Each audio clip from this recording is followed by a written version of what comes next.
नमस्कार विद्यार्थी मित्रांनो, तुम्हा सर्वांचं खूप खूप स्वागत आहे आपल्या या YouTube चॅनलवर। तर विद्यार्थी मित्रांनो, परिसर अभ्यास भाग 1 इयत्ता 5वी मधील आपण हे जे पाठ घेत आहोत त्यामधील खूप सारे आपले लेक्चर झालेले आहेत। ते जर तुम्हाला बघायचे असतील तर आपल्या YouTube चॅनलवर जाऊन प्लेलिस्ट मध्ये गेल्यानंतर परिसर अभ्यास भाग 1 इयत्ता 5वी या प्लेलिस्ट मध्ये तुम्हाला सिक्वेन्स नुसार म्हणजे पार्ट 1 पार्ट 2 अशा सिक्वेन्स नुसार तुम्हाला अभ्यास करता येतील। तर आजचा जो पाठ आहे या पुढील पाठ आपण अभ्यास करणार आहोत। म्हणजेच विद्यार्थी मित्रांनो, त्यामध्ये जे नवीन नवीन घटक आहेत, उपघटक आहेत, तसेच तुम्हाला काही कृती सांगितलेल्या असतील, तसेच आपला जो स्वाध्याय आहे, उपक्रम आहे, या संपूर्ण प्रश्नांची उत्तरं तसेच या पाठाचा अभ्यास आजच्या या लेक्चर मध्ये आपण संपूर्ण अभ्यास करणार आहोत। चला तर आजच्या या लेक्चरला सुरुवात करूया। तर आपला पुढील जो पाठ असणार आहे बघा विद्यार्थी मित्रांनो, पर्यावरण आणि आपण। तर बघा विद्यार्थी मित्रांनो, दैनंदिन जीवन जगत असताना तुम्हाला खूप सारे जे गोष्टी आहेत, घटक आहेत, तर ते पर्यावरणा संबंधित आपल्याला पर्यावरणाकडून आपल्याला भेटत असतात। त्यामध्ये खूप साऱ्या आपण म्हणू शकतो पाणी असेल, तसेच हवा असेल, म्हणजेच अन्न वस्त्र निवारा, ह्या सर्व ज्या गोष्टी आहेत तर त्या पर्यावरणाकडून आपल्याला खूप साऱ्या प्रमाणात भेटत असतात। परंतु आपण काय करत असतो, जास्त प्रमाणात जर त्याचा गैरवापर केला तर नक्कीच आपल्याला भविष्यात तोटा होऊ शकतो। तर बघा विद्यार्थी मित्रांनो, जैविक व अजैविक घटक म्हणजे त्यातील संबंध जो आहे तर या पाठाच्या माध्यमातून बघणार आहोत। तसेच जैवविविधता कशाला म्हणतात, कशा प्रकारे ती आपण जोपासली पाहिजे व जैवविविधतेला धोका पोहोचू नये यासाठी काय काय आपण केलं पाहिजे, याची सर्व माहिती बघणार आहोत। या पाठामध्ये अजून आपण वायुचक्र असेल, त्यानंतर जलचक्र असेल, तसेच अन्न साखळ्या असतील, तर याचा आपण अभ्यास करणार आहोत। आता वायुचक्रामध्ये बघा, आपण जे इंधन वापरत असतो त्याचा जास्त प्रमाणात वापर केला किंवा नको त्या ठिकाणी जास्त वापर केला तर त्याचं प्रदूषण होत असतं। ते प्रदूषणामुळे जे वायुचक्र आहे तर वायुचक्रावर खूप सारा परिणाम आपल्याला दिसून येत असतो। तसेच पुढचा पॉइंट आहे आपला जलचक्र। आता जलचक्रामध्ये बघा, कारखान्यातील दूषित जे पाणी आहे तर त्यावर प्रक्रिया न करता आपल्या नदीमध्ये किंवा एखाद्या पाणी स्रोतामध्ये आपण काय करत असतो, सोडत असतो। त्यामुळे काय होत असतं की ते जे दूषित पाणी आहे तर त्यावर काही प्रक्रिया होणार नाही, त्यामुळे त्याचा परिणाम जो पाणी आहे, पाण्यामधील जे जलचर आहे तर जे जलचरांनो होत असतो।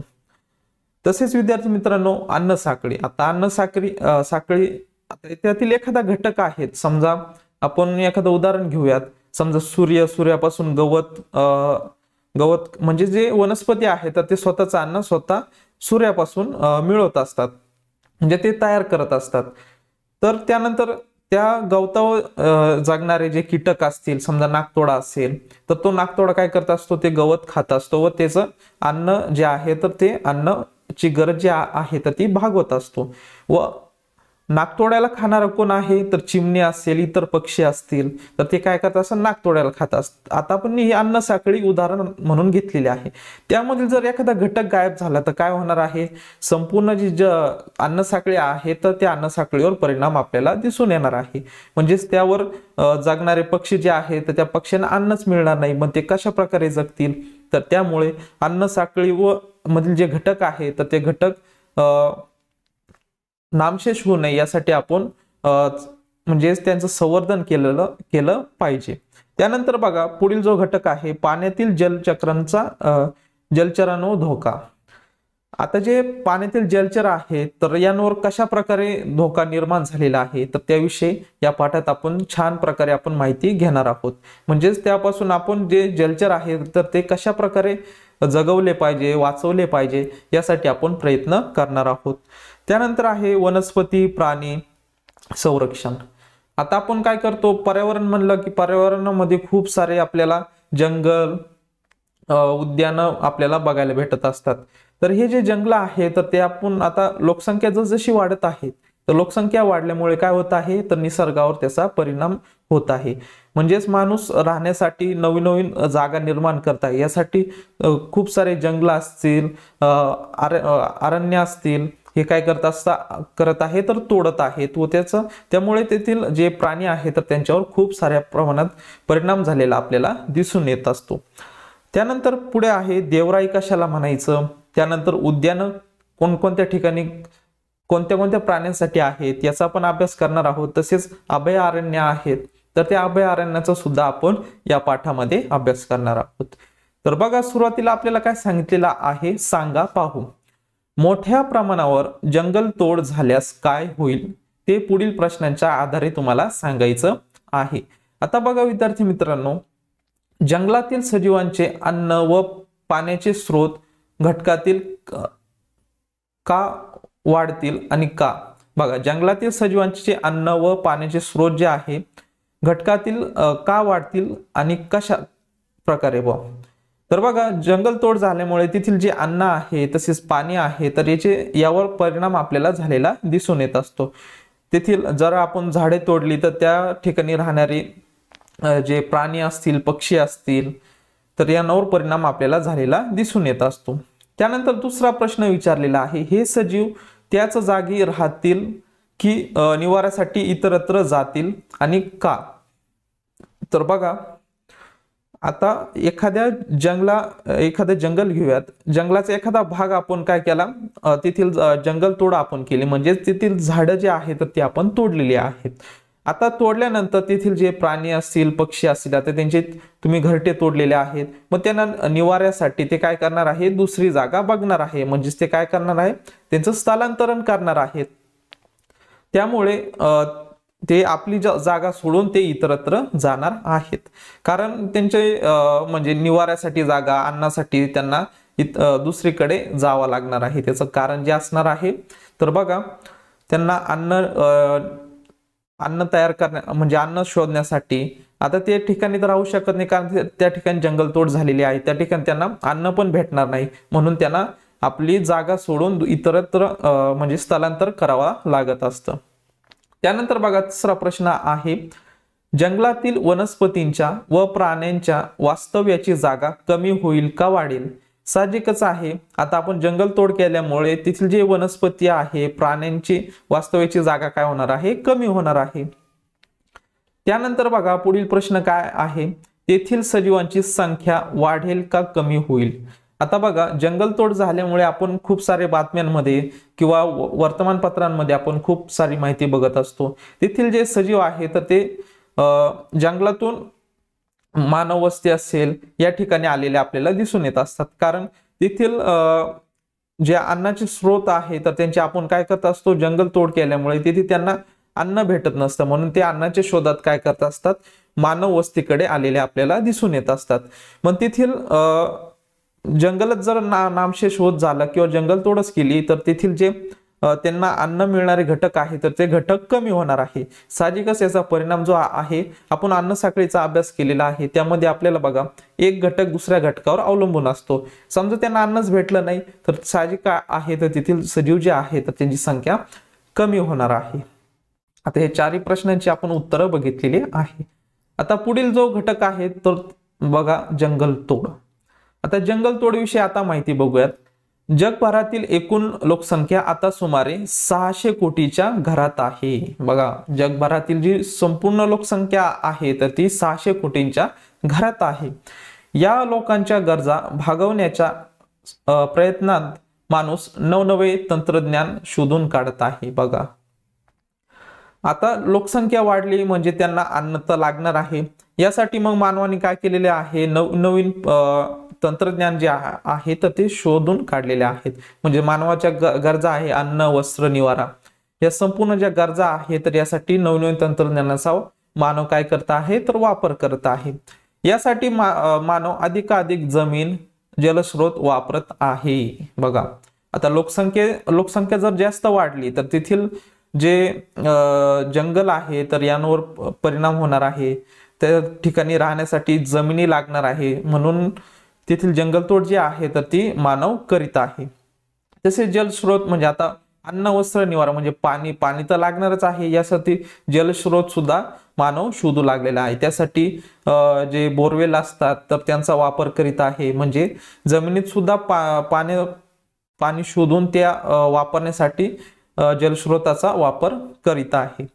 त्यानंतर बघा शेती असेल, वसाहती आहे, उद्योगधंदे आहे, तसेच रस्ते व लोहमार्ग तयार करण्यासाठी खूप मोठ्या प्रमाणात मोकळी जमीन आवश्यक असल्याने जंगलतोड होते। आता बघा शेतीसाठी आता जागा जर कमी असेल तर त्या ठिकाणची आपण काय करत असतो, शेजारी पाजारची जे झाडं आहेत तर ते झाडं तोडत असतो व त्या ठिकाणी आपण शेती करत असतो, म्हणजे जंगलतोड शेती मुळे सुद्धा होत असते। त्यानंतर वसाहती, आता लोकसंख्या वाढली म्हणजेच वसाहती वाढणार आहेत व वसाहती नवनवीन घरे बांधण्यासाठी, नवीन जागा उपलब्ध होण्यासाठी आपण काय करत असतो, जंगलातील जंगलतोड करत असतो व तेथे आपल्या वसाहती निर्माण करत असतो। नंतर आहे उद्योगधंदे। आता हे उद्योगधंदे जे आहे तर त्यासाठी वसाहतीपेक्षा जास्त खूप प्रमाणात आपल्याला जागा लागत असते। तर उद्योगधंद्यांसाठी मोठमोठी जागा लागण्यासाठी तेथील शेजार पाजारची जंगल किंवा एरिया आहे तर तो आपण काय करत असतो, तेथील जंगलतोड खूप प्रमाणात त्यामुळे होत असते व त्याचा परिणाम आता आपल्याला पुढे बघायलाच भेटत आहे।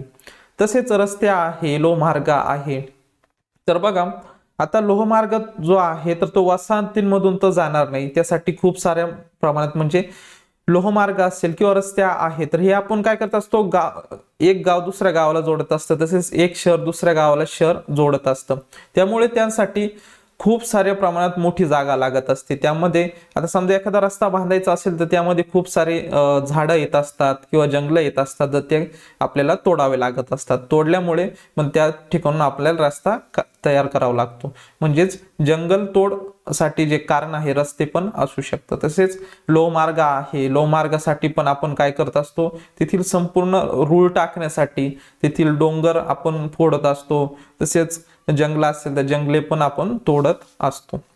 म्हणजेच आपण या ठिकाणी बघितलं शेती आहे, वसाहती आहे, उद्योगधंदे तसेच रस्ते व लोहमार्ग तयार करण्यासाठी आपण मोठ्या प्रमाणात मोकळी जमीन आवश्यक असल्याने आपण काय करत असतो, जंगलतोड करत असतो। त्यानंतर बघा या ठिकाणी तुम्ही बघू शकता, आता ही एसटी आहे, तुम्ही बघितलेलंच असाल, जेव्हा तुम्हाला सुट्ट्या असत्या तेव्हा तुम्ही तुमच्या नातेवाईकांकडे तसेच मामाकडे जात असताना तुम्हाला असे डोंगर बघायला भेटत असतात। हे या ठिकाणी खूप सारे जंगल असतात, तो त्यामधून आपण काय केलेलं आहे तर हे रस्ते बांधलेले तुम्हाला दिसून येतील। तर या रस्त्यांसाठी सुद्धा आपण खूप साऱ्या प्रमाणात जंगलतोड केलेली आपल्याला दिसून येते। काही ठिकाणी दलदलीच्या प्रदेशांत किंवा खोलगट भूभागांत भराव घालून त्या जागी जमिनीचे सपाटीकरण केले जाते। बघा आता एखाद्या ठिकाण आहे त्या ठिकाणी बघा आपल्याला खूप साऱ्या प्रमाणात पाणी आहे, परंतु आपल्याला जे दोन गावं किंवा दोन शहर जोडण्यासाठी, जसं मुंबईचं उदाहरण घेऊयात, आता मुंबई आपण 7 बेटांचं शहर म्हणत असतो, परंतु हे 7 बेट एकत्र करून आता ही मुंबई शहर किंवा मुंबई उपनगर हे आपल्याला दिसून येत आहे। तर हे सुरुवातीला हे 7 बेट होते, तर त्या ठिकाणी काय केलेलं आहे की भराव टाकलेला आहे, त्या ठिकाणी खूप साऱ्या प्रमाणात दगड माती एकत्र करून तेथील जे बेट आहे तर ते बेट एकत्र केलेले आहे व त्यावर एक शहर स्थापन झालेलं आपल्याला दिसून येत आहे। तर मुंबई हे एक आपल्याला चांगलं उदाहरण यासाठी घेता येईल।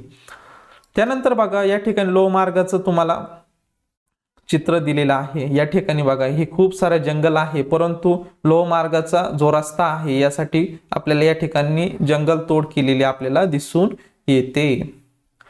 त्यानंतर बघा आता पुढे काय माहिती दिलेली आहे, पर्यावरणात वेगवेगळ्या सजीवांचे निवारे असतात। आता पर्यावरण म्हणलं की त्यामध्ये सर्व सजीव आले, प्राणी आले, पक्षी आले, कीटक आले। आता हे निवाऱ्यासाठी छोट्या मुंग्या जरी असतील तर ते वारुळ करत असतात व त्यामध्ये राहत असतात। आपण जर म्हणलं मानव म्हणलं तर एखादं घर असेल, बंगला, त्यामध्ये सगळे बंगला वगैरे कौलारू घर सगळे येतात, आपण त्याची माहिती आपण मागील पाठामध्ये बघितलेली आहे। तर हे एक काय आहे तर निवाऱ्याचं साधन आहे।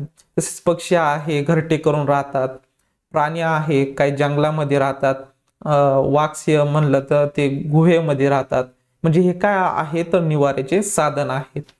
तर बघा जंगलामध्ये विविध प्रकारचे वनस्पती असतात, बघा जंगलामध्ये विविध प्रकारचे वनस्पती असतात, झाडांवर अनेक प्रकारची घरटी असतात. अस्वल, हरिण, माकड, हत्ती, वाघ यांसारखे प्राणी जंगलामध्ये राहतात. आता हे आपल्याला माहित आहे. अस्वल आहे, हरिण आहे, माकड आहे, हत्ती आहे, वाघ आहे. हे काय आहे तर जंगली प्राणी आहेत. जंगली प्राणी कुठे असतात तर जंगलामध्ये राहत असतात. म्हणजेच घनदाट जंगल अनेक प्राण्यांचा निवारा आहे. बघा आता हे अस्वल, हरिण, माकड, हत्ती, वाघ हे जंगलात राहतात. म्हणजे त्यांची निवाराचे साधन कुठे असणार तर जंगलामध्येच असणार. जंगलातच त्यांच्या गरजांची पूर्तताही होत असते. म्हणजेच त्यांचं जे अन्न आहेत म्हणजे ते शिकार करत असतात व त्यांची अन्नाची भूक जे आहेत ती भागवत असतात. म्हणजेच अन्न म्हणून त्यांना ज्या काही गरजा म्हणजे गोष्टी लागत असतात त्यांना त्या जंगलामध्येच भेटत असतात. जंगले कमी झाले की तेथील जैवविविधतेचा ऱ्हास होतो. बघा आता आपण जी जंगल तोड करत असतो तर त्याचा जो परिणाम आहे तर त्यातील जे जंगली प्राणी आहे तर त्या जंगली प्राण्यांना होत असतो. म्हणजेच त्यांचा अन्नावर परिणाम होत असतो. त्यांना जर अन्नच भेटलं नाही तर ते काय करणार आहे, मानव वस्ती येणार आहे. मग कालांतराने त्यांची जी प्रजाती आहे तर ती प्रजाती कमी झालेली आपल्याला दिसून येते. तसेच जंगल म्हणलं की त्या ठिकाणी खूप साऱ्या प्रमाणात वनस्पती आहे. विविध प्रकारच्या वनस्पती असतील, तेथील जैवविविधता वेगवेगळ्या प्रकारची असते व त्याचा सुद्धा ऱ्हास झालेला आपल्याला दिसून येत असतो. पुढे बघा आपल्याला काय माहिती दिलेली आहे. जरा डोके चालवा. एखाद्या ठिकाणी धरण बांधले गेले तर त्या ठिकाणी पर्यावरणात कोणते बदल होतील. आता एखाद्या ठिकाणी आपण धरण बांधलं तर धरण बांधल्यानंतर त्या ठिकाणी खूप सारी मोठी आपल्याला जमीन जी आहे तर ती जमीन लागणार आहे. त्यामुळे आपण साहजिकच आहे जंगलतोड आपल्याला करावी लागणार आहे. पण जंगलतोड केल्यामुळे तेथील जे सजीव आहेत, तेथील जैवविविधता आहे तर यावर खूप सारा प्रमाणात त्याच्यावर परिणाम झालेला आपल्याला दिसून येईल. तर तेथील जे पर्यावरण आहे तर त्या पर्यावरणामध्ये जे सजीव आहे तर त्यांना नाईलाजाने स्थलांतर करावं लागणार आहे व त्याचा परिणाम पर्यावरणावर आपल्याला झालेला दिसून येईल. त्यानंतर पुढे बघा सांगा पाहू. विविध प्रकारचे प्राणी, पक्षी, वनस्पती यांचे अस्तित्व धोक्यात आल्याच्या बातम्या आपण वेळोवेळी वाचतो, ऐकतो व पाहतो. याची कारणे बातम्यांमध्ये दिलेली असतात. अशा बातम्या एकत्र करा व त्यातील माहिती पुढील तक्त्यांमध्ये भरा व वर्गात लावायचा आहे. आता बघा तुम्हाला छान असा एक उपक्रम त्यांनी दिलेला आहे. तर बघा जे नामशेष झालेले किंवा अस्तित्व धोक्यात आलेले जे प्राणी असतील, पक्षी असतील, वनस्पती असतील तर यांची तुम्हाला माहिती शोधायची आहे. याची कारण शोधायची आहे. कोणता दुष्परिणाम झाला म्हणून त्यांचं अस्तित्व आहे तर ते अस्तित्व धोक्यात आलेलं आहे तर याची माहिती तुम्हाला शोधायची आहे. आता एखादा प्राणी घेऊयात आपण जो भारतीय चित्ता आहे. भारतीय चित्ता जो आहे तर तो नामशेष झालेला आहे. तर तो कोणत्या दुष्परिणाम तर तेथील बघा आता आपण हे जंगलतोड एक छान म्हणजे आपण घटक आपण अभ्यासलेला आहोत. तर जो भारतीय चित्ता आहे तर यासाठी त्याला जो निवारा लागत असतो त्याला राहण्यासाठी जी जागा लागत असते तर ती कमी प्रमाणात असल्यामुळे त्यातील जे अन्न आहे तर ते अन्न त्याला वेळोवेळी भेटल्यामुळे त्याचा जे अस्तित्व आहे तर ते अस्तित्व धोक्यात आलेलं आपल्याला दिसून येत आहे. मग दुष्परिणाम कोणता आहे तर त्या ठिकाणी तुम्हाला त्याचं कारण लिहायचं आहे. म्हणजेच त्या निसर्गात म्हणजे तो जंगलात राहत असताना त्याला जे निवाऱ्यासाठी जी जागा लागत आहे तर ती न भेटल्यामुळे तसेच त्याचे अन्न घटक म्हणून जे चित्ता जे खात आहे तर त्याचे अन्न घटक न मिळाल्यामुळे त्याचं जे अस्तित्व आहे तर ते अस्तित्व धोक्यात आलेलं आपल्याला दिसून येत असतं. त्यानंतर बातम्यात दिलेली कारणे, जी कारणे दिलेली असतील समजा सह्याद्री चॅनल असतील, लेडी सह्याद्री, त्यावर आपल्याला याचे जे कारण आहे तर ते कारण आपल्याला भेटून जाणार आहे. तर तुम्हाला वेबसाईटवर जाऊन किंवा युट्यूबवर जाऊन खूप सारी माहिती तुम्हाला याविषयी गोळा करायची आहे. असा एक तक्ता करायचा आहे आणि तुमच्या वर्गामध्ये तो लावायचा आहे. छान असा उपक्रम आहे. सर्वांनी हा उपक्रम करायचा आहे. सर्वांनी एकत्र येऊन एकेका प्राणी पक्ष्यांची माहिती एकत्र करा व एक चांगला असा तक्ता तयार करून तुम्ही काय करायचा आहे तर वर्गामध्ये चिटकवायचा आहे किंवा लावायचा आहे। त्यानंतर बघा आता पुढील घटक आपण शिकणार आहोत प्रदूषण। आता प्रदूषणाविषयी माहिती बघूयात। सांडपाण्यावर आवश्यक त्या प्रक्रिया न करताच ते जलस्रोतात सोडले तर जलस्रोतांचे प्रदूषण कसे होते तुम्ही पाहिलेले आहे। आपण मागील पाठांमध्ये खूप साऱ्या याविषयी आपण अभ्यास केलेला आहे। प्रदूषण कशा प्रकारे होते त्यामध्ये प्रदूषण एक उपघटक जो आहे जल प्रदूषण। तर जे जल प्रदूषण आहे जे कारखाने आहेत तर त्यामधून जे घातक जे पाणी आहेत किंवा सांडपाणी आहे तर ते बाहेर येत असतं। हे पाणी कुठे सोडलं जातं तर नदीमध्ये तलावामध्ये सोडलं जातं व यावर काही प्रक्रिया न केल्यामुळे ते जे घातक जल म्हणजे पाणी आहे तर हे डायरेक्ट कुठं नदीमध्ये जात असतं। मग ते पाण्यामध्ये जे जलचर आहे तर यावर परिणाम होतो साहजिकच। त्यामुळे काय होणार आहे जी अन्नसाखळी आहे तर त्या अन्नसाखळीवर सुद्धा परिणाम होणार आहे। त्यानंतर जलचर सुद्धा धोक्यात येऊ शकतात। तर बघा सांडपाण्यावर आवश्यक त्या प्रक्रिया न करता ते जलस्रोतात सोडले तर जलस्रोतांचे प्रदूषण कसे होते याविषयी आपण माहिती बघितलेली आहे। यामध्ये तुम्हाला एक चित्र दिलेले आहे।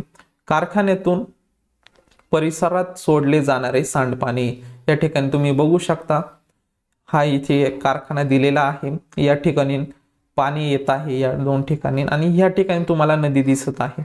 डायरेक्ट त्याच्यावर प्रक्रिया न करता जर पाणी सोडलं तर त्यातील जे घातक घटक आहे तर ते पाण्यामध्ये मिसळतात व त्याचा परिणाम आपल्याला जलचक्रांवर झालेला दिसून येत आहे। त्यानंतर बघा कारखान्यांतूनही परिसरात सांडपाणी सोडले जाते। असे दूषित पाणी जमिनीत मुरत राहिले तर ती जमीन पण नापीक होते। आता हे नदीचं पाणी आहे तर ते एका ठिकाणी राहत नाही, एका ठिकाणी दुसऱ्या ठिकाणी नदी काय असते वाहत असते। तर यामध्ये जशी नदी पाणी वाहत असते मग त्यामध्ये हे कारखान्यातून आलेलं जे सांडपाणी आहे तर ते सांडपाणी पण वाहत असतं। साहजिकच ते कुठेतरी जाऊन जमिनीला भेटत असते हे पाणी व त्यामुळे काय होत असते जी जमीन आहे तर ती जमीन नापीक झालेली आपल्याला दिसून येते। मग बघा कारखान्यातून जे सांडपाणी येत असतं त्यावर जर प्रक्रियाच केली नाही तर किती आपल्याला समस्यांना आपल्याला तोंड द्यावे लागत असते। तर यासाठी जे सांडपाणी आहे तर ते सांडपाणी प्रक्रिया करूनच ते नदी पात्रात किंवा पाण्यामध्ये सोडलं पाहिजे। यामध्ये बघा तुम्हाला हे सांडपाणी तुम्हाला दिसत आहे डायरेक्ट घाण प्रकारे म्हणजे प्रदूषित पाणी डायरेक्ट आपल्याला नदीमध्ये सोडलेलं दिसून येत आहे। शेतीसाठी मोठ्या प्रमाणावर रासायनिक खते आणि कीटकनाशके वापरली जातात।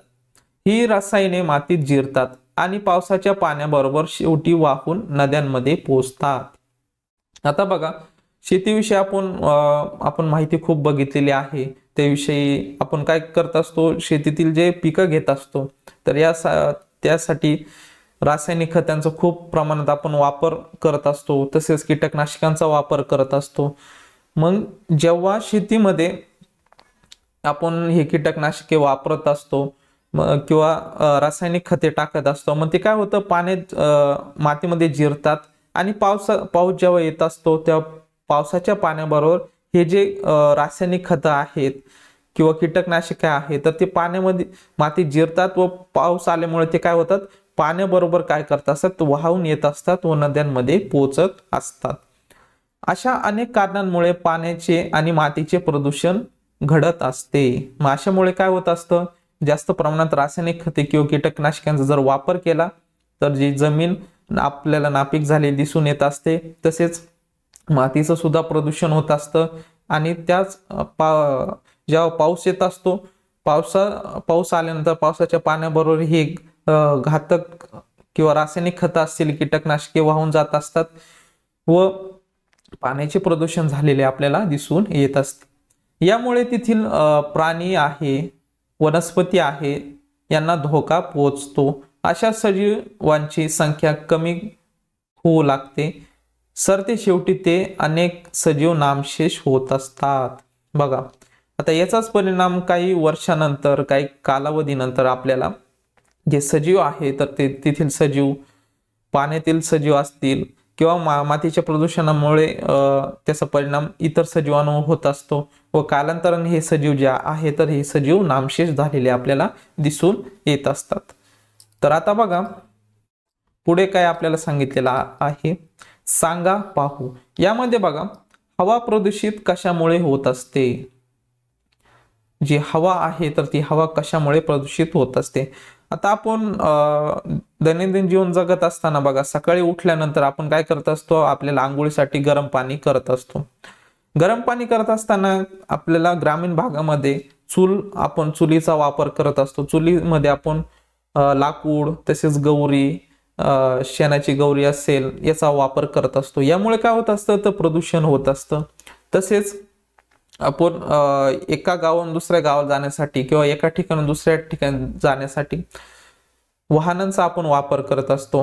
वाहनांमध्ये जे इंधन आहे त्या इंधन म्हणून आपण पेट्रोल, डिझेल, केरोसिन यांचा वापर करत असतो किंवा काही वाहन जे आहे तर ते CNG व किंवा आपण म्हणू शकतो इतर जे वायू आहेत तर त्या वायूंवर सुद्धाच आपण वाहन जे आहे तर ते वाहन चालवत असतो। मग याचा परिणाम आपल्याला वातावरणात झालेला दिसत असतो। पण जेव्हा वाहन चालवतो त्यामधून जे बाहेर येणारा जो वायू आहे, दूषित हवा आहे तर ती वातावरणात मिक्स होत असते। मग मिक्स झाल्यानंतर आपल्याला हवेचं प्रदूषण झालेलं दिसून येत असतं। तसेच अजून एखादं उदाहरण घेऊयात की कारखाने आहेत, कारखान्यांवरती मोठमोठे असे आपल्याला त्याला आपण चिमण्या म्हणत असतो, वरती असे हवा उंच उंच असे उंच प्रमाणात आपल्याला ह्या चित्रामध्ये दिसून येईल। या ठिकाणी बघा ह्या ज्या मोठ्या मोठ्या चिमण्या आहेत, त्यानंतर या ठिकाणी बघा यामधून धूर जो आहे कारखान्यातील जो दूषित वायू जो आहे तर तो वायू हवेमध्ये सोडला जात असतो। याचाच परिणाम आपल्याला हवा प्रदूषित झालेले आपल्याला दिसून येत असते। पेट्रोल आहे, डिझेल आहे, केरोसिन तसेच नैसर्गिक वायू, कोळसा, लाकूड ही इंधने कोणत्या कारणासाठी आपण वापरत असतो। बघा पेट्रोल आहे, डिझेल आणि केरोसिन, नैसर्गिक वायू हे आपण इंधन म्हणून वापर करत असतो। आता हे इंधन वाहनांमध्ये वापरत असतो किंवा एखाद्या कारखान्यांमध्ये याचा वापर करत असतो। कोळसा, लाकूड, आता लाकूड आपण बघितलं आपल्याला घरगुती पण आपण याचा वापर करत असतो। आपल्या वरील पेट्रोल डिझेल आहे तर यांचा वाहनांमध्ये आपण वापर करत असतो। तसेच कोळसा आहे तर कोळशाचा वापर आपण जे कारखाने आहेत त्या कारखान्यांमध्ये आपल्याला बघायला भेटत असतो। तर बघा इंधनांचा घरगुती वापर होतोच, याशिवाय माणसाने मोठमोठे उद्योगधंदे, कारखाने उभे केले आहेत। या कारणांमुळे इंधनांचा वापर मोठ्या प्रमाणावर होऊ लागलेला आहे। बघा आता हे जे वरती इंधन दिलेले आहेत तर या इंधनांचा वापर आपण घरगुती तर करतोच, पण याशिवाय जे मोठमोठे उद्योगधंदे आहेत तर याला ऊर्जेची गरज असते। तर ऊर्जेच्या गरजेसाठी ते पेट्रोल, डिझेल, केरोसिन, नैसर्गिक वायू, कोळसा, लाकूड यांचा वापर करत असतात, हे आपण बघितलेलं आहे। कारखाने उभे केले की त्यासाठी बघा खूप साऱ्या प्रमाणात तिथे एखादा प्रॉडक्ट तयार करायचा असेल तर त्यासाठी पेट्रोल, डिझेल यांचा वापर केलेला आपल्याला दिसून येत असतो। मग या कारणांमुळे ही इंधनांचा वापर मोठ्या प्रमाणावर होऊ लागलेला आहे। पण आपण बघत असतो नवीन वर्षाला नवीन उद्योगधंदे आपल्याला बघायला भेटत असतात व त्याचा परिणाम आपल्याला जास्त प्रमाणात इंधन वापरावं लागत असतं व जास्त प्रमाणात इंधन वापरल्यामुळे हवा जी आहे तर ती प्रदूषित झालेली आपल्याला दिसून येते। त्यानंतर बघा आता पुढे बघूयात,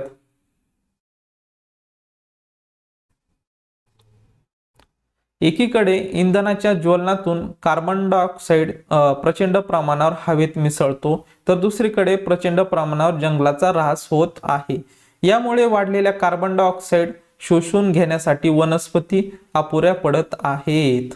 तर बघा आपण एकीकडे आपण बघतो की इंधनाच्या ज्वलनामुळे काय होत असतं, कार्बन डायऑक्साइड मोठ्या प्रमाणात वाढत आहे। आता हे कार्बन डायऑक्साइड वनस्पती काय करत असतात, श्वसन करत असताना कार्बन डायऑक्साइड घेतात व ऑक्सिजन सोडत असतात। आता जर आपण जे वनस्पती आहे, जंगल आहे, तर हे जर आपण जर तोडले म्हणजे जंगलतोड केली तर वनस्पतींची संख्या जी आहे तर ती कमी होणार आहे. मग याचाच परिणाम आपल्याला कशावर बघायला भेटतो, जे कार्बन डायऑक्साईड आहे तर ते कार्बन डायऑक्साईड वनस्पती कमी झाल्यामुळे आपल्याला वातावरणात जास्त प्रमाणात दिसून येत असतो. मग यामुळेच आपल्याला काय जे आहे तर ते प्रदूषण झालेलं आपल्याला दिसून येत असतं. परिणामी हवेतील कार्बन डायऑक्साईडचे प्रमाण जे आहे तर ते सतत वाढत आहे, तर हे आपल्याला दिसून येत आहे. वातावरणातील कार्बन डायऑक्साईडचे प्रमाण वाढले की तापमानही वाढते. आता बघा, जर कार्बन डायऑक्साईड वाढला म्हणजेच त्यामुळे प्रदूषण तर होणारच आहे. प्रदूषण वाढणंच म्हणजेच आपण त्याला म्हणू शकतो कार्बन डायऑक्साईडचे प्रमाण वाढले. त्यामुळे तापमान वाढ पण होत असते व तापमान वाढ झाल्यामुळे त्याचा डायरेक्ट परिणाम जो आहे तर ते सजीवांवर झालेला आपल्याला दिसून येत आहे. अशी तापमान वाढ जगाच्या सर्व भागात आपल्याला दिसून येत असते. आता ही जी तापमान वाढ आहे आपले संपूर्ण पृथ्वीवर जे जीवसृष्टी आहे तर जीवसृष्टीवर झालेला आपल्याला वेगवेगळ्या भागांमध्ये झालेला दिसून येत आहे. याशिवाय पुढे बघा काय सांगितलेलं आहे, याशिवाय इंधनांच्या ज्वलनातून काही विषारी वायू मोठ्या प्रमाणावर धूरही निर्माण होतो. बघा, आता ही इंधन आहे तर ही इंधन वापरले, ज्वलन केल्यानंतर त्याच्यातून धूर बाहेर येत असतो व हा धूर खूप विषारी पण असतो. त्याचबरोबर उद्योगधंद्यांतूनही हवेत काही विषारी वायू मिसळतात. यामुळे हवेचे मोठ्या प्रमाणावर प्रदूषण झालेले आपल्याला दिसून येत आहे. आता जर आपण उद्योगधंद्यांमध्ये जे इंधन म्हणून वापरत असतो त्यामुळे हवेत काही विषारी वायू मिसळतात. यामुळे हवेचे मोठ्या प्रमाणात प्रदूषण झालेले आपल्याला दिसून येते. आता बघूयात पुढे आपल्याला काय माहिती सांगितलेली आहे. सांगा पाहू, वरील चित्रात एक अन्न साखळी आहे, यातील एक कडी निखळली आहे म्हणजे नामशेष झालेली आहे.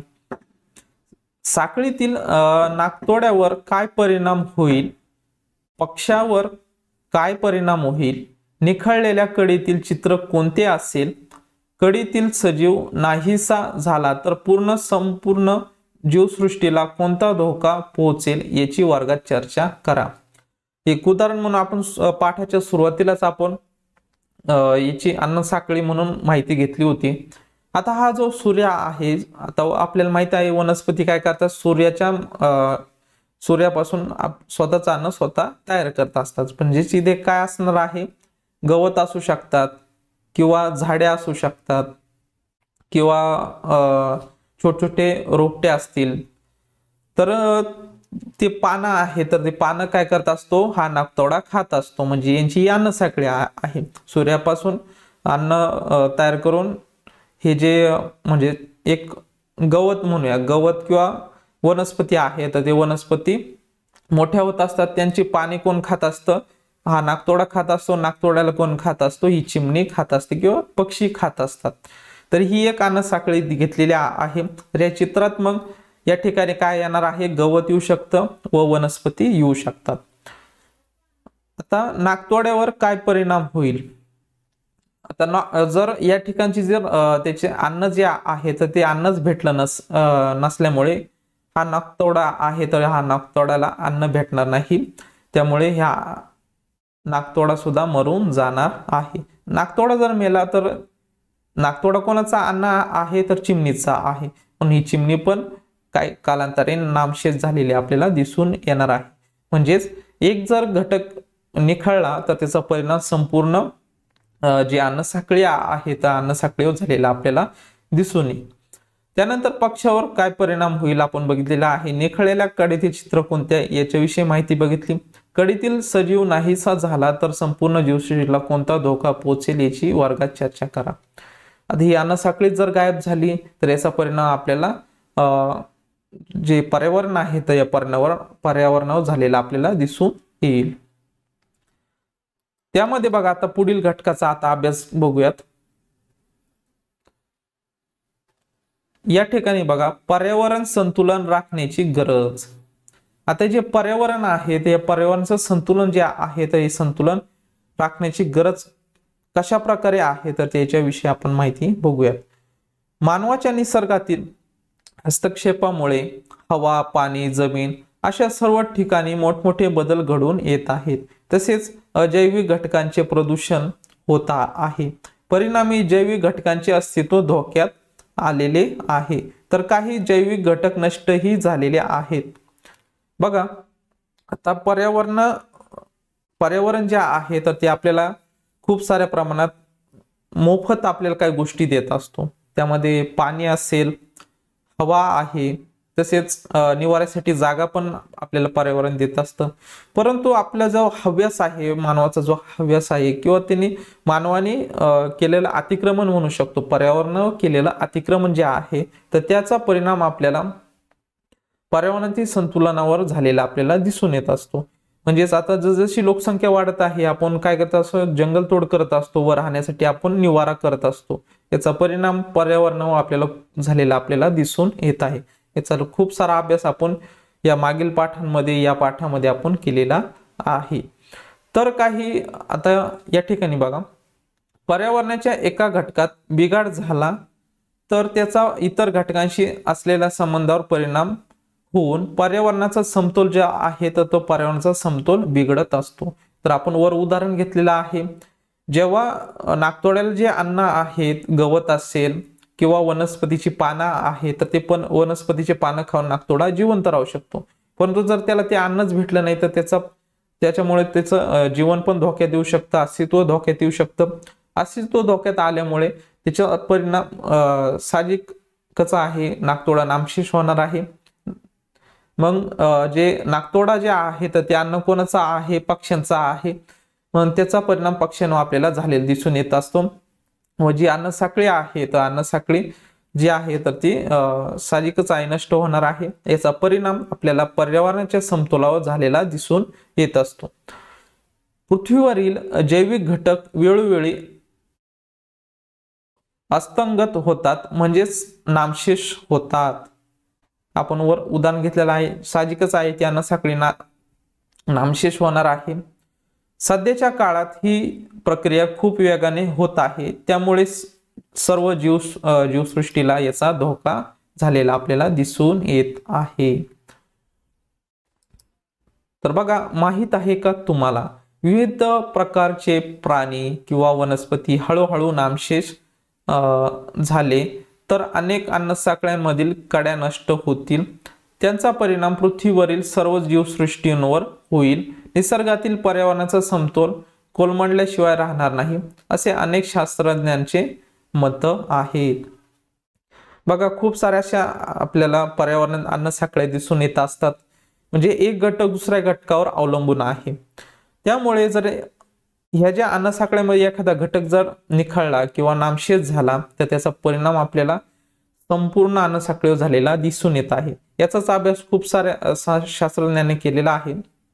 याचा डायरेक्ट परिणाम आपल्याला सजीव सृष्टीवर किंवा जीवसृष्टीवर झालेला आपल्याला नक्कीच दिसून येणार आहे.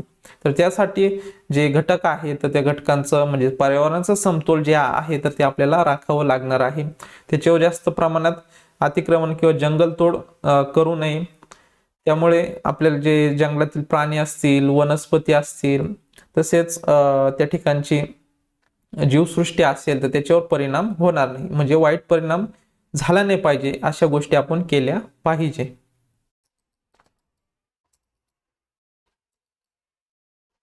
या ठिकाणी बघा, एक चित्ता दिलेला आहे, भारतीय चित्ता. आपण वरती याचं उदाहरण घेतलेलं आहे, नामशेष झालेला आहे. आता भारतामध्ये चित्ता तुम्हाला बघायला भेटणार नाही. आता मागे दक्षिण आफ्रिकेतून चित्ता आपल्याला आणला होता भारतामध्ये. तर तो कोणता आहे तर तो दक्षिण आफ्रिकेचा आहे. परंतु जो भारतीय चित्ता होता तर त्याचं जे वैशिष्ट्य आहे तर तो वैशिष्ट्य आफ्रिकेतील जो चित्ता आणलेला आहे त्याच्यात कमी थोडे म्हणजे विविधता आपल्याला दिसून येत असते. म्हणून जो सुरुवातीचा भारतीय चित्ता आहे, शिकारींमुळे तसेच पहिले राजा महाराजे राहत होते तर ते चित्त्याची शिकार करत असे, त्यामुळे त्यांचं जी संख्या आहे तर ती संख्या कमी प्रमाणात झाली. तसेच तेथील जंगलतोड झाल्यामुळे त्याचा परिणाम आपल्याला दिसून येत आहे. म्हणजे जो भारतीय चित्ता आहे तर तो नामशेष झालेला आपल्याला दिसून येत असतो. बघा पुढील आता घटक शिकूयात, आपल्या गरजा आणि पर्यावरण. आता आपल्या गरजा कोणत्या आहेत? अन्न आहे, वस्त्र आहे, निवारा आहे. या काय आहेत? आपल्या मूलभूत गरजा आहेत. त्यांची पूर्तता होण्यासाठी अनेक गोष्टी आपण वापरतो. याशिवाय अभ्यास, खेळ, हौस, मनोरंजन यासाठी आपण अनेक साधनांचा वापर करत असतो. आपल्याला लागतील तेव्हा त्या उपलब्ध असाव्यात म्हणून त्यापैकी अनेक गोष्टी आपण घरात साठवून ठेवत असतो. आता बघा विद्यार्थी मित्रांनो, आता खेळ खेळण्यासाठी जे आता बॅट बॉल असेल तर ते काय करत असतो, आपण बाजारातून घेऊन येत असतो व त्याचे म्हणजे आपल्या घरात ठेवत असतो. म्हणजे जेव्हा आपल्याला आवड म्हणजे वेळ भेटेल तेव्हा आपण खेळत असतो. म्हणजेच आता जो बॅट आहे, बॅट कशापासून बनते? लाकडापासून बनते. लाकूड जे आहे तर ते पर्यावरणातून म्हणजे झाडांमार्फत भेटत असतं. मग आपण काय करत असतो, जास्त प्रमाणात जर आपण त्याची साठवणूक केली तर याचा परिणाम कशा होणार आहे? तर पर्यावरणावर होणार आहे. म्हणजे जेवढी गरज आहे तेवढ्याच गोष्टी आपण वापरल्या पाहिजे, याच्यातून आपल्याला शिकायचं आहे. सगळ्यांनी जर प्रत्येक विद्यार्थ्यांनी जर बॅट बॉल घेतली, समजा बॅट बॉल घेतला तर काय होणार आहे? तर याचा परिणाम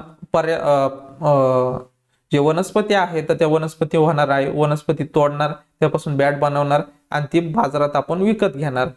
मग यामुळे काय होणार आहे? तर पर्यावरणाचं नुकसान होणार आहे. परंतु सगळ्यांना मिळते म्हणजे आपल्या शाळेमध्ये बघा, एका शाळेसाठी लागणारे जे साहित्य आहे तर ते कमी प्रमाणात दिलेलं जातं. म्हणजेच त्याचा जास्त प्रमाणात आपण जर वापर केला तर पर्यावरणाला धोका पोहोचू शकतो. म्हणून आपल्याला जेवढं लागत आहे तेवढेच गोष्टी आपल्याला शाळा पुरवत असतात किंवा आपले आई वडील जे आहेत आपल्याला काही गोष्टी देत असतात. तर बघा या सर्व गोष्टी आपल्याला पर्यावरणातील पदार्थ वापरून मिळतात. जगभरातील सर्व लोकांच्या अशाच गरजा आणि इच्छा आहेत, त्यामुळे पर्यावरणाचे वेगाने ऱ्हास होत आहे. आता बघा प्रत्येकाला वाटतं माझं आता एक उदाहरण घेतलं आपण बॅट बॉलचं. प्रत्येकाला वाटतं माझी एक बॅट बॉल असली पाहिजे, म्हणजे जे साहित्य आहे तर ते साहित्य असलं पाहिजे. प्रत्येकाला वाटतं मला सायकल असली पाहिजे, प्रत्येकाला वाटतं माझी एक मोटरसायकल असली पाहिजे. तसेच आपल्या घरच्यांना वाटतं की माझी एक कार असली पाहिजे. मग यामुळे काय होत असतं, तर ही मागणी वाढल्यामुळे काय होणार आहे, त्या गोष्टी तयार करण्यासाठी आपण पर्यावरणातील जे घटक आहेत त्यांचा वापर करत असतो. पण जर मागणी जास्त वाढली तर पर्यावरणातील घटक जास्त प्रमाणात वापरले जातील. याचा परिणाम पर्यावरणातील संतुलनावर होत असतो. म्हणजे पर्यावरण आहे तर ते ऱ्हास होण्यासाठी हे कारण असतात. म्हणून आपल्याला जेवढ्या गोष्टी लागतात तर तेवढ्याच गोष्टी आपण घेतल्या पाहिजे. याचं उदाहरण आपण मागील जो पाठ आहे वस्त्र, किंवा याच्या मागील जो पाठ आहे वस्त्र, या पाठामध्ये आपण बघितलेला आहे. मला जेवढ्या गोष्टी लागतात तेवढ्याच घेतल्या पाहिजे. जास्त घेतल्या म्हणजे त्याचा आपण हव्यास करतो. हव्यास जर केला तर याचा परिणाम पर्यावरणावर झालेला आपल्याला दिसून येत असतो. म्हणून जेवढं लागेल तेवढंच घेतलं पाहिजे. आता पुढे बघा काय सांगितलेलं आहे, मानव हा निसर्गाचाच भाग आहे. बघा मानव हा निसर्गाचाच भाग आहे. निसर्गाचा समतोल बिघडला तर त्याचा आपल्यावरही परिणाम होणार आहे, याची जाणीव आपण ठेवायला हवी. आता बघा आपली जी जीवसृष्टी आहे किंवा मानव आहेत, आपण एक निसर्गाचाच भाग आहे. जर आपण निसर्गाचा समतोल राखला नाही किंवा निसर्गातील घटक जे आहेत तर ते जास्त प्रमाणात जर आपण वापरले तर त्याचा परिणाम आपल्यावर झालेला दिसून येत असतो. खूप सारे वेगवेगळे आजार असतील किंवा हवा प्रदूषण झाल्यामुळे, जल प्रदूषण झाल्यामुळे आपल्याला खूप साऱ्या आजारांना किंवा समस्यांना सामोरं जावं लागत असतं. म्हणून आपण आपल्यावर परिणाम होत असतो याची जाणीव आपण जी आहे तर ती ठेवली पाहिजे. पर्यावरणाचा ऱ्हास थांबवण्यासाठी एखादे साधन शक्य तितके जास्त दिवस वापरणे, टिकाऊ वस्तूंपासून टाकाऊ वस्तू बनवणे याचा सर्वांनीच गांभीर्याने विचार करायला पाहिजे. आता बघा काही विद्यार्थी, आता बॅट बॉलचं आपण उदाहरण घेतलं किंवा सायकलचं उदाहरण घेतलं, 5 वर्ष झाली 3 वर्ष झाली का ती सायकल बदलत असतात, तर याचा परिणाम पर्यावरण होत असतो. यासाठी बघा आपली जी सायकल आहे त्याचे वर काय जे काय बिघडलेल्या गोष्टी असतील, ब्रेक असतील, चेन असेल किंवा टायर असेल, हे बदलून आपण ती सायकल वापरली पाहिजे, जास्तीत जास्त तिचा वापर केला पाहिजे. तसेच टाकाऊ वस्तूंपासून टिकाऊ वस्तू बनवल्या पाहिजे. म्हणजेच काय होणार आहे, यामुळे पर्यावरणाचा ऱ्हास थांबवण्यासाठी आपण नक्कीच मदत करू शकतो. आपण सर्व निर्धार करूया. खाली एक काय सांगितलेलं आहे बघूयात. आपण सर्वांनी काय निर्धार करायचा आहे. आपल्याला रोजच्या व्यवहारातील कोणत्याही कृतीमुळे प्रदूषण होऊ नये, जैवसृष्टीचे नुकसान होऊ नये, यासाठी जैवसृष्टीच्या सर्व संवर्धनासाठी आपण शक्य तेवढे प्रयत्न केले पाहिजे. तर बघा आता याचा अर्थ काय आहे, तर आपल्याला जेवढ्या गोष्टी लागतात तेवढ्याच गोष्टी आपण वापरल्या पाहिजे. जास्त जर प्रमाणात आपण घेतल्या तर त्याचा परिणाम पर्यावरणावर होणार आणि त्यामुळे काय होणार आहे, तर जी जैवसृष्टीवर त्याचा परिणाम झालेला आपल्याला दिसून येणार आहे. म्हणजेच गरजेपेक्षा जास्त गोष्टी घ्यायच्या नाही असा आपण निर्धार करायचा आहे. जेवढ्या लागतील तेवढ्याच घ्यायच्या आहे. त्यानंतर बघा, बोलते व्हा आणि चर्चा करा. आपल्या जवळ गरजेच्या गोष्टींचा किती साठा असावा. पुढील प्रत्येक साधनांच्या संदर्भात अशी चर्चा करा. पाणी, अन्न, वस्त्र. आता जे पाणी आहे तर आपल्याला बघा 1 दिवसाआड, 2 दिवसाआड व काही ठिकाणी जे पाणी आहे तर ते कमी प्रमाणात येत असतं किंवा आठवड्याला काही ठिकाणी पाणी येत असतं, काहींना महिन्यातून 2दाच पाणी येत असतं. मग अशा वेळेस आपण पाण्याचा जो साठा आहे तर तो व्यवस्थित ठेवला पाहिजे, जेणेकरून जे पाणी आहे तर त्याचा व्यवस्थित वापर करून आपल्याला जी गरज आहे तर ती गरज पण भागली पाहिजे आणि त्याचा गैरवापर पण झाला नाही पाहिजे, याची आपण काळजी घेतली पाहिजे. त्यानंतर आहे अन्न. आता बघा आपण शेती या घटकामध्ये आपण खूप अभ्यास केलेला आहे. जे अन्न जे आहे तर ते त्यामध्ये गहू, तांदूळ, बाजरी आहे तर ते वर्षाला आपण साठवून ठेवत असतो. त्याला कीड लागू नये त्याची पण आपण काळजी घेत असतो. साफसूफ करून संपूर्ण जे अन्नधान्य आहे तर ते साठवून ठेवत असतो. तर ते जे वर्षाला लागतं तेवढंच आपण साठवून ठेवलं पाहिजे. तसेच वस्त्र आहेत. आता वस्त्र आपण या पाठामध्ये आपण याची माहिती घेतलेली आहे. आपल्याला जर वर्षाला 2च ड्रेस लागत असतील, कपडे लागत असतील तर तेवढेच आपण घेतले पाहिजे. जास्त जर घेतले तर त्याचा परिणाम आपल्याला पर्यावरणावर झालेला दिसून येत असतो. तर याविषयी आपण माहिती बघितलेली आहे. आता पुढील घटक आहे पर्यावरण संरक्षणाचे जागतिक प्रयत्न. बघा आता जे पर्यावरण संरक्षण करण्यासाठी जागतिक प्रयत्न कोणकोणते केलेले आहेत त्याविषयी माहिती बघूयात. या ठिकाणी बघा, निसर्गाचा समतोल राखण्यासाठी आंतरराष्ट्रीय स्तरावरील अनेक प्रकल्प राबवले जात आहेत.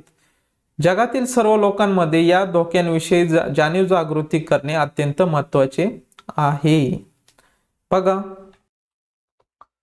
तर निसर्गाचा समतोल राखण्यासाठी बघा आंतरराष्ट्रीय स्तरावर तसेच आपण विविध अनेक प्रकल्प राबवत असतो, जेणेकरून पर्यावरणाचे संरक्षण राखले पाहिजे यासाठी आपण प्रयत्न करत असतो. जगातील सर्व लोकांमध्ये धोक्यांविषयी जाणीव जागृती करणे अत्यंत महत्त्वाचे आहे. आता बघा आपण उदाहरण घेतलं, आपण शिकलो की आता एखादा बॅट बॉल प्रत्येक विद्यार्थ्याला वाटतं माझ्याकडे असला पाहिजे, परंतु जर तुम्ही मागणी केली तर काय होणार आहे, बॅट जी आहे तर ती लाकडापासून बनत असते, लाकूड वनस्पतींपासून किंवा झाडांपासून भेटत असतं. तुमची जर मागणी वाढली तर ते काय करणार आहे, झाडांची तोड करणार आहे. झाड तोडल्यामुळे काय होणार आहे, पर्यावरणाचे जे संतुलन आहे तर ते संतुलन बिघडू शकतं. म्हणून अशा प्रकारे तुम्ही अशी उदाहरणं घेऊन तुम्ही काय करू शकता, जाणीव जागृती करू शकता. तसेच हवा, पाणी, जमीन प्रदूषित होणार नाही यासाठी जगभरातील सर्व देश कायदे तयार करत आहे. तर बघा हवेचं प्रदूषण, पाणी प्रदूषण, जमीन प्रदूषण होऊ नये यासाठी बघा जगभरात तर करतात, प्रत्येक देश पण स्वतंत्र कायदे पण यासाठी तयार केलेले आहे, जेणेकरून मानव जो आहे किंवा तेथील जे नागरिक आहे तर ते हवा प्रदूषण, पाणी प्रदूषण होऊ नये यासाठी प्रयत्न केलेले आपल्याला दिसून येत असतात. त्यानंतर आता पुढील घटक बघूयात. जैवविविधता टिकवण्यासाठीचे प्रयत्न. आता जी जैवविविधता आहे तर ही जैवविविधता टिकवण्यासाठी प्रयत्न बघूयात. जैवविविधता उद्याने. आता जैवविविधता टिकवण्यासाठी बघा यातील उपघटक आहे जैवविविधता उद्याने. आता काही ठिकाणी उद्याने आपल्याला दिसून येत असतात जेणेकरून जैवविविधतेचे रक्षण व संवर्धन करण्याच्या दृष्टीने राखून ठेवलेल्या क्षेत्राला जैवविविधता उद्यान म्हणतात. बघा जैवविविधता उद्यान कशाला म्हणायचं? जैवविविधतेचे रक्षण व संवर्धन करण्याच्या दृष्टीने राखून ठेवलेल्या क्षेत्राला, जे राखून ठेवलेले क्षेत्र जे आहे तर त्यांना काय म्हणत असतो? जैवविविधता उद्यान म्हणत असतो. यामध्ये जैवविविधतेच्या रक्षणाबरोबर त्याचा अभ्यासही केला जातो. आता त्या ठिकाणी बघा रक्षण आपण करत असतो त्याबरोबर ते राखून ठेवण्यासाठी विविध अभ्यास पण आपण करत असतो जेणेकरून जे जैवविविधता आहे तर ती अशीच पुढे राखून ठेवण्यासाठी काय काय प्रयत्न आपण करू शकतो याचाही पण अभ्यास आपण करत असतो. जैवविविधता उद्यानाला भेट देणाऱ्या लोकांना वनराईचा आनंद घेता येतो. त्यामुळे निसर्गाविषयी आस्था वाढीस लागत असते. बघा जेव्हा तुम्ही एखाद्या उद्यानाला किंवा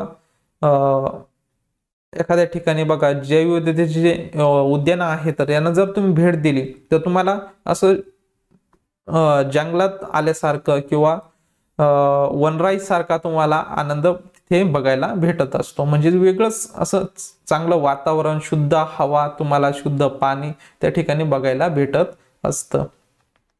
त्यानंतर बघा पुढील उपघटक आहेत राष्ट्रीय उद्याने. वन्यजीव संरक्षण व संवर्धन करण्याच्या उद्देशाने काही महत्त्वाची क्षेत्र राखून ठेवलेली असतात. उदाहरणार्थ काझीरंगा राष्ट्रीय उद्यान, त्यानंतर ताडोबा राष्ट्रीय उद्यान, हे जे उदाहरणं आहेत ते राष्ट्रीय उद्यानाची उदाहरणं आहेत. बघा वन्यजीव संरक्षण तसेच संवर्धन करण्यासाठी बघा काही महत्त्वाचे क्षेत्र आहेत ते राखून ठेवले जातात. त्यालाच आपण काय म्हणत असतो? राष्ट्रीय उद्याने असे म्हणत असतो. त्यानंतर बघा पुढील उपघटक आहे अभयारण्य.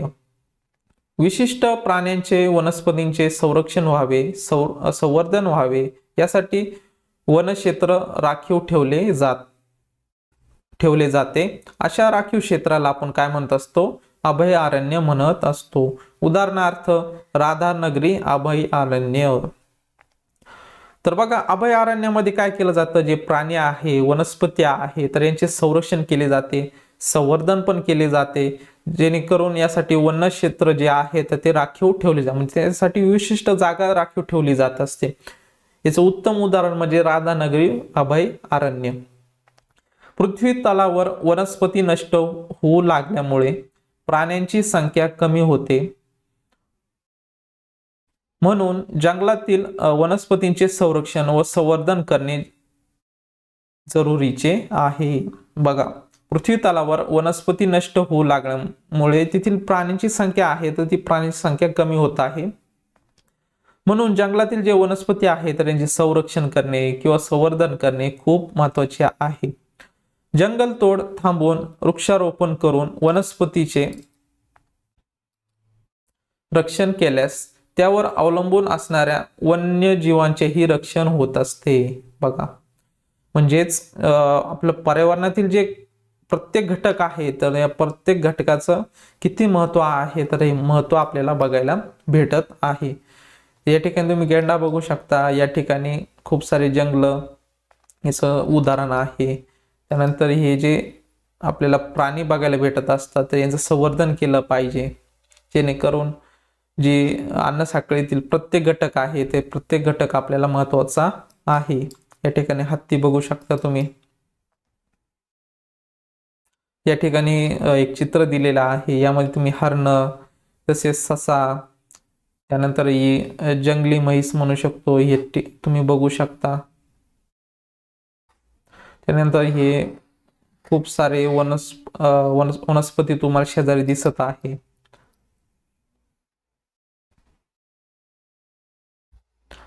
आता बघा महाराष्ट्रातील सातारा जिल्ह्यात चांद नदीवर बघा सातारा जिल्ह्यातील जी चांद नदीवर आहे तर ब्रिटिशकालीन धरणांमुळे मायने तलाव तयार झाला आहे.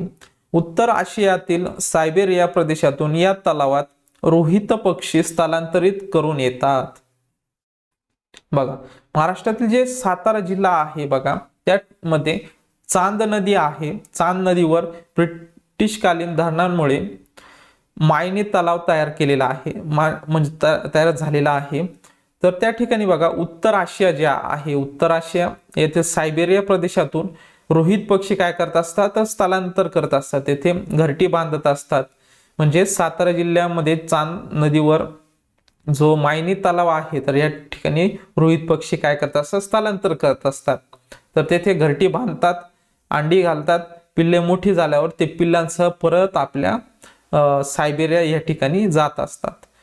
अलीकडे तलावातील पाणी कमी झाल्यामुळे ते येईनासे झाले होते, परंतु स्थानिक लोकांनी मागणी केल्यावर ते पक्ष्यांचे अभयारण्य म्हणून जाहीर झालेले आहे. आता बघा, आपण पाण्याचा जास्त वापर केल्यामुळे त्याचा परिणाम बघा असा प्राणी पक्ष्यांवर झालेला आपल्याला दिसून येत असतो. तर ते तलाव आहे, तलावाचं पाणी कमी झाल्यामुळे साहजिकच आहे तेथील पक्षी पण कमी प्रमाणात येणार. याचा परिणाम त्या पक्ष्यांवर झालेला आपल्याला दिसून येत असतो. तर याचं खाली तुम्हाला चित्र दिलेलं आहे, आपण झूम करून बघूयात म्हणजे तुम्हाला व्यवस्थित समजेल.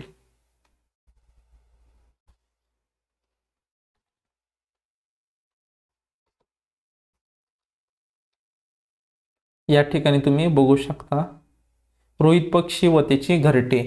या ठिकाणी हे पक्षी बघू शकता, हे रोहित पक्षी आहे सर्व.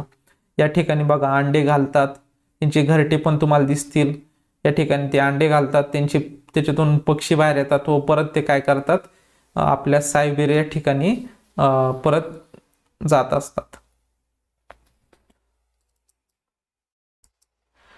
पुढे बघा, असं की अजून एक उदाहरण दिलेलं आहे. सोलापूर जिल्ह्यातील अन्नज येथे माळढोक पक्ष्याचे अभयारण्य आहे. बघा, तुम्हाला प्रश्न येऊ शकतो, महाराष्ट्रातील सातारा जिल्ह्यात कोणते पक्षी येत असतात, रोहित पक्षी. आणि सोलापूर जिल्ह्यातील अन्नज येथे कोणते पक्षी आहे, तर माळढोक पक्षी आहे. म्हणजे पक्ष्यांचे तिथे अभयारण्य नंतर कालांतराने झालेलं आपल्याला दिसून येत आहे. हे पक्षी जे आहे, तर ते मोठे वजनदार पक्षी त्यांच्या डौलावर चालीबद्दल प्रसिद्ध आहे. म्हणजे त्यांचे चालणे, डौलदार याच्यावर ते प्रसिद्ध झालेले आपल्याला दिसून येत आहे. या ठिकाणी तुम्हाला फोटो पण दिलेला आहे, माळढोक नर. या ठिकाणी त्याचा फोटो दिलेला आहे. गवताळ प्रदेशातील माळरानावर आदिवास असणारे हे पक्षी कीटक खातात. आता जो माळढोक पक्षी आहे, तर ते कीटक खातात. मांसासाठी व अंड्यांसाठी त्यांची शिकार केल्यामुळे त्यांची संख्या आहे, तर ती संख्या घटत चाललेली आहे.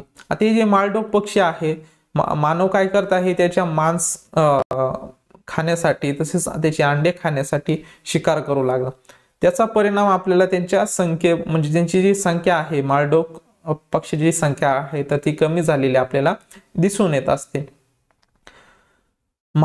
यामुळे मग महाराष्ट्र शासनाने अन्नजचे क्षेत्र माळढोक अभयारण्य म्हणून रक्षित केले आहे. याच माळरानात हरणे देखील आढळतात.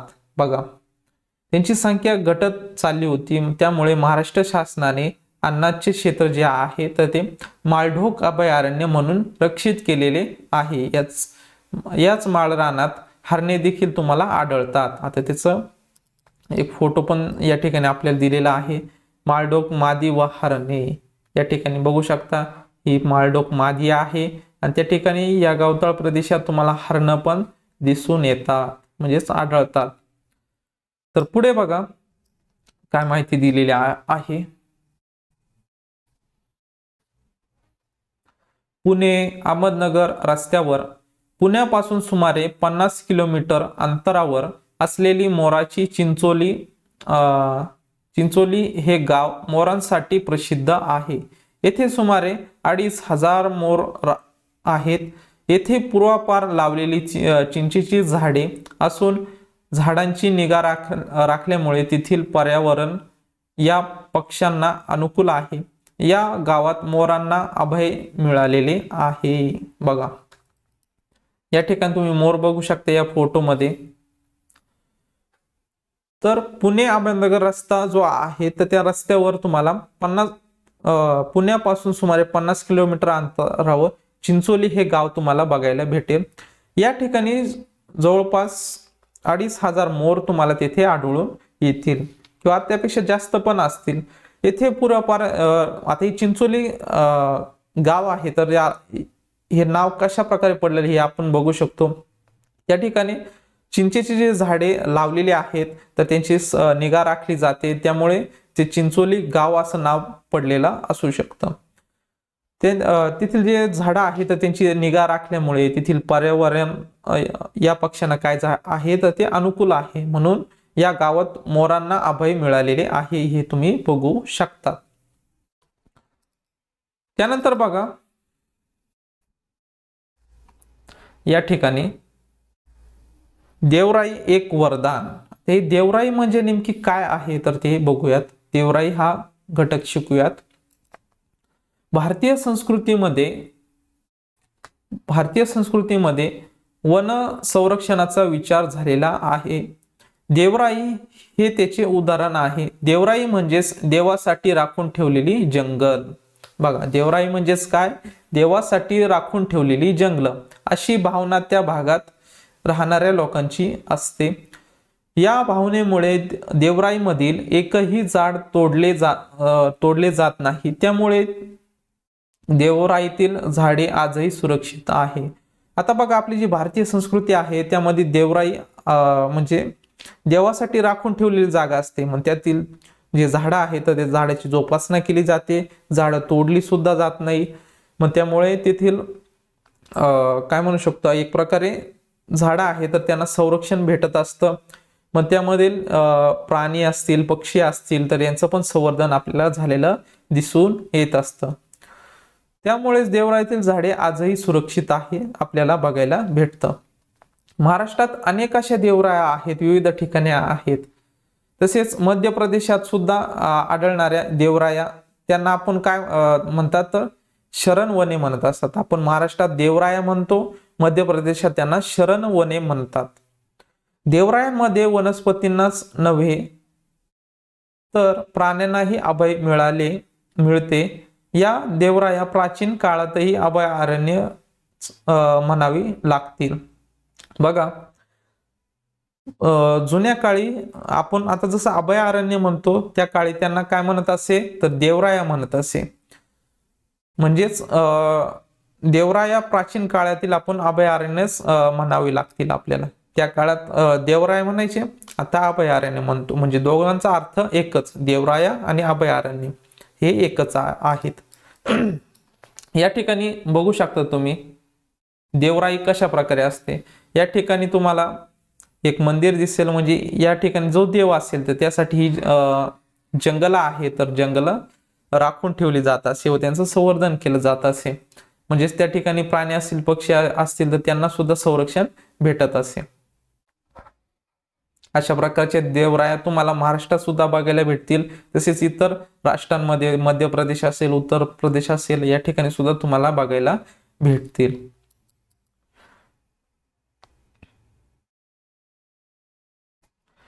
तर बघा, हे नेहमी लक्षात ठेवा, निसर्ग सर्वांचीच गरज भागवतो, परंतु हाव भागवू शकत नाही। त्याचं उदाहरण आपण वस्त्र या घटकात आपण बघितलेलं आहे, मागील पाठांमध्ये खूप सारा अभ्यास केलेला आहे।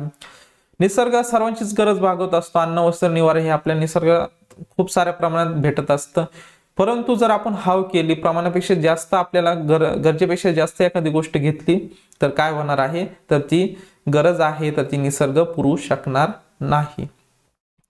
तर आपण काय शिकलो बघा, आजच्या या पाठामध्ये काय काय शिकलो।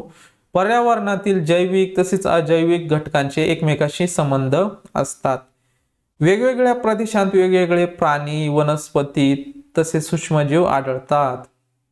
बघा, जसं प्रदेश बदलत असतो, एखादं शहर बदलत असतं, त्या ठिकाणी राहणारे प्राणी, पक्षी तसेच वनस्पती, सूक्ष्मजीव यांमध्ये आपल्याला वेगवेगळेपणा दिसून येत असतो। पर्यावरणातील वायुचक्रे, पर्यावरणातील तसेच जलचक्रे असतील, अन्नसाखळ्या आहेत, यांच्यामध्ये हजारो वर्षापासून संतुलन कायम राखले गेलेले आहे। आपल्याला हे आज आपण या पाठाच्या माध्यमातून शिकलेलो आहोत। पाण्याच्या प्रदूषणामुळे त्यात वाढणाऱ्या वनस्पती व जलचक्रांना धोका पोहोचतो। बघा, पाण्याच्या प्रदूषणामुळे त्यात वाढणाऱ्या वनस्पती व जलचक्रांना धोका पोहोचलेला आपल्याला दिसून येत असतो। पाण्यामध्ये काही वनस्पती असतात, शेवाळ असेल, खूप साऱ्या अशा वनस्पती तुम्हाला पाण्यामध्ये बघायला भेटत असतात। जर पाण्याचं प्रदूषण झालं तर त्या वनस्पतींवर परिणाम झालेला आपल्याला दिसून येत असतो। तसेच त्यामधील जे जलचर असतील तर जलचरांवर झालेला परिणाम आपल्याला दिसून येतो। मानवाच्या हस्तक्षेपामुळे ढळत चाललेले पर्यावरणाचे संतुलन आपणच राखले पाहिजे।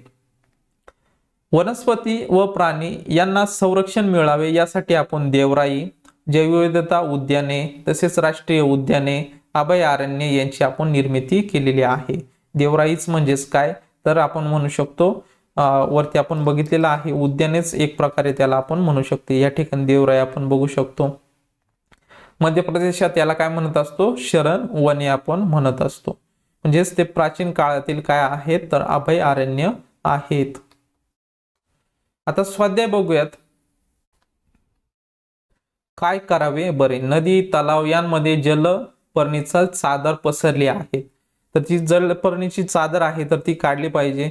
त्यामुळे आतमधील पाण्यामधील जे जलचर आहे तर त्यांना ऑक्सिजन भेटणार नाही, तसेच सूर्यप्रकाश पण भेटणार नाही। त्याचा परिणाम त्यांच्या जीवनावर झालेला आपल्याला दिसून येईल। म्हणून तेथील जी जलपर्णी आहे तर ती काढली पाहिजे। नदीवर, तलावावर किंवा मोठमोठ्या ज्या विहिरी असतात, तलाव असतात, यांवर तुम्हाला जलपर्णी तुम्हाला दिसून येत असते। तर तिची वाढ झाली नाही पाहिजे, म्हणजेच आपले जे पाणी आहे तर ते पाणी प्रदूषित पण होणार नाही आणि तेथील जीव आहे तर ते जीव पण जगले पाहिजे। जरा डोके चालवा, एखाद्या ठिकाणी घारी राहिल्या नाहीत तर काय होईल। बघा, एखाद्या ठिकाणी समजा एखादे पक्षी असतील, प्राणी असतील, तर ते एखादा घटक जर नामशेष झाला तर त्याचा परिणाम संपूर्ण अन्न साखळीवर होत असतो। याची खूप उदाहरणं आपण या पाठात अभ्यासलेली आहेत। कोणत्या सजीवांची संख्या वाढेल, साहजिकच आहे त्याचे पुढील जो घटक आहे, एखादा साखळीतील घटक कमी झाला तर त्याच्या अगोदरचा जो घटक आहे तर त्याची संख्या वाढणार आहे। त्याचा परिणाम इतर सजीवांवर होणार आहे। सजीवांची संख्या कमी होईल, कोणत्या सजीवांची संख्या कमी होईल, ज्या घटकावर परिणाम होणार आहे तर साहजिकच आहे त्या सजीवांची संख्या कमी होणार आहे। बघा, पुढे काही प्रश्न दिलेले आहेत, त्याचा उत्तर तुम्हाला लिहायचे आहे। स्थलांतर म्हणजे काय। आता याची उदाहरण आपण बघितलेले आहे। जंगलतोड केल्यामुळे तेथील वनस्पती प्राणी एका ठिकाणाहून दुसऱ्या ठिकाणी जात असतात। म्हणजे स्थलांतर म्हणजे काय, एका ठिकाणाहून दुसऱ्या ठिकाणी जाणे किंवा आपले राहणे, किंवा आपण एक प्रकारे म्हणू शकतो याचं एक उदाहरण म्हणजे आपण जंगलतोड केल्यामुळे तेथील जे वनस्पती प्राणी आहेत एका ठिकाणाहून दुसऱ्या ठिकाणी राहण्यासाठी जातात, त्यालाच आपण स्थलांतर म्हणत असतो। त्यानंतर पुढील प्रश्न आहे, पक्ष्यांचा जीवनक्रम लिहा। पक्ष्यांचा तुम्हाला काय करायचा आहे तर जीवनक्रम लिहायचा आहे। त्यानंतर पुढील प्रश्न आहे, हवा प्रदूषणाची 2 कारणे लिहायची आहे। हवा प्रदूषणाची खूप सारे कारणे तुम्ही लिहू शकतो, त्यापैकी तुम्हाला फक्त 2च कारणे लिहायची आहे। जास्त प्रमाणात इंधन जाळल्यामुळे व उद्योगधंद्यांमुळे, तेथील बाहेर पडणाऱ्या वायूमुळे, खूप सारे उदाहरण तुम्ही हवा प्रदूषणाचे देऊ शकतात। त्यानंतर बघा, जमिनीवरचे उपलब्ध वनक्षेत्राचा वापर आपण कशासाठी करतो। बघा, जमिनीवरचे जे उपलब्ध वनक्षेत्राचा वापर आहे तर त्याचा वापर आपण कशासाठी करतो याविषयी माहिती लिहायची आहे। तर बघा, कारणे लिहा। पुढील प्रश्न आहे, जैविक घटकांचे संवर्धन करणे महत्त्वाचे आहे, यावर तुम्हाला कारण लिहायचे आहे। वन्य प्राण्यांच्या संख्येत दिवसेंदिवस घट होत आहेत, याचे परिणाम लिहायचे आहे। जंगलतोड, त्याविषयी संपूर्ण या पाठात आपण अभ्यास केलेला आहे, तर त्याची कारणे जी आहेत ती कारणे लिहायची आहे। चुकी बरोबर ते लिहा। अजैविक घटकांमध्ये मृत वनस्पती व प्राण्यांचा समावेश होतो, चुकी बरोबर। आता हे तुम्हाला याचे उत्तर आले पाहिजे। दुसरा प्रश्न आहे जैवविविधता जपणे आवश्यक आहे, बरोबर आहे, आणि त्याचं का बरोबर आहे ते पण तुम्ही माहिती लिहत जा, म्हणजे तुम्हाला अजून खूप सारी माहिती भेटत जाईल. आता त्यानंतर बघा खाली दिलेला पुढील प्रश्न आहे बघा या ठिकाणी, खाली दिलेल्या वस्तू, पदार्थ, घटक यांची मानव निर्मित तसेच निसर्ग निर्मित अशा गटांमध्ये विभागणी तुम्हाला करायची आहे. म्हणजेच बघा मानवाने तयार केलेल्या गोष्टी त्याला आपण मानव निर्मित म्हणत असतो. निसर्गात आपल्याला ज्या गोष्टी भेटत असतात त्याला निसर्ग निर्मित म्हणत असतो. माती जी आहे ते निसर्ग निर्मित आहे, घोडा, दगड, जलपर्णी तसेच पुस्तक जे आहे तर ते काय आहे मानव निर्मित आहे. सूर्यप्रकाश काय आहे निसर्ग निर्मित आहे. डॉल्फिन, पेन, खुर्ची हे जे आहे तर ते मानव निर्मित आहे. त्यानंतर कापूस निसर्गातूनच भेटत असतो. टेबल जो आहे तसेच वीट हे काय आहे, टेबल असेल वीट आहे काय आहे मानव निर्मित आहे. तर याचं तुम्हाला 2 गटांमध्ये विभागणी करून व्यवस्थित याचं उत्तर लिहायचं आहे. त्यानंतर उपक्रम सांगितलेला आहे, उपक्रम बघूयात. World wide fund for nature या आंतरराष्ट्रीय संस्थेच्या कार्याविषयी तुम्हाला माहिती मिळवायची आहे. तर बघा तुम्ही गुगलवर सर्च केल्यानंतर world wide fund for nature असं नाव जरी सर्च केलं त्याविषयी संपूर्ण माहिती तुम्हाला भेटून जाईल. ती माहिती तुम्हाला गोळा करायची आहे. तसेच वर्तमानपत्रांमध्ये काही पुस्तकांमध्ये जर तुम्हाला माहिती भेटली ती पण तुम्हाला गोळा करायची आहे आणि ती व्यवस्थित लिहून काढायची आहे. त्यानंतर पुढचा उपक्रम जो आहे पृष्ठ क्रमांक 89 वरील कृतीत तुम्ही काही बातम्यांचा अभ्यास केला आहे.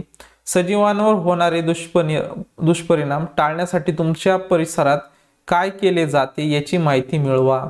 आपण ते उदाहरण बघितलेलं होतं. एखादा प्राणी जर नष्ट झाला तर त्याचे दुष्परिणाम त्याच्याविषयी आपण माहिती बघितलेली आहे.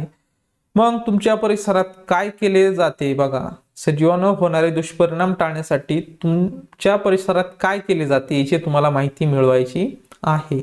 तर हे छोटे छोटे 2 उपक्रम होते. तर याचा तुम्ही व्यवस्थित माहिती सर्च करायची आहे, सापडून व्यवस्थित तुम्हाला वहीमध्ये लिहायची आहे. हे 2 छान उपक्रम होते. तर अशा प्रकारे आज आपण या पाठाचा संपूर्ण अभ्यास या लेक्चरच्या माध्यमातून बघितलेला आहे. जर तुम्हाला काही अडचणी असतील तर नक्कीच मला कमेंट बॉक्समध्ये तुम्ही विचारू शकता. तर आजचा जो आपण पाठ शिकलेला आहोत तर तो आहे पर्यावरण आणि आपण. तर बघा विद्यार्थी मित्रांनो, परिसर अभ्यास भाग 1 इयत्ता 5वी या पाठातील हा जो पाठ आहे तर हा पाठ आपण संपूर्ण घटक, उपघटक, उपक्रम या संपूर्ण गोष्टींचा आपण अभ्यास केलेला आहे. आणि या अगोदर जे पाठ झालेले आहे तर ते जर तुम्हाला बघायचे असतील आपल्या YouTube चॅनलवर जाऊन प्लेलिस्ट मध्ये गेल्यानंतर परिसर अभ्यास भाग 1 इयत्ता 5वी ही प्लेलिस्ट क्रिएट केलेली आहे. त्यामध्ये गेल्यानंतर तुम्हाला सिक्वेन्स नुसार पाठ 1, पाठ 2, पाठ 3 असे संपूर्ण पाठांचा एका पाठावर एक लेक्चर मी केलेला आहे. तर ते तुम्ही व्यवस्थित बघू शकता. तर भेटूयात विद्यार्थी मित्रांनो नवीन अशा एका लेक्चरमध्ये. तोपर्यंत धन्यवाद.